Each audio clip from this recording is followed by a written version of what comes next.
वशमा मुकर्रम, ये तुमसे कोई मोहब्बत वोहब्बत नहीं करता। ये सारा ड्रामा रचाया था इसने मेरे कहने पर, तेरे इस मोटे सांड बाप को नीचा दिखाने के लिए। देख के रही है, पूछ इससे, बोल, मैंने तुझे नहीं कहा था इसे फंसाने के लिए? मेरे सर पर हाथ रख और सच सच बता। बोलो, ये सब सच है? ना बेटा ना, हाथ तो नीचे नहीं जाएगा, सच बताना पड़ेगा।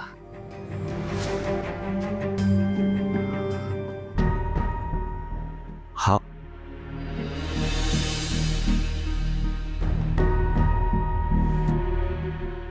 लेकिन मैं तुमसे सच्ची मोहब्बत करता हूँ मुश्मा। अहमद,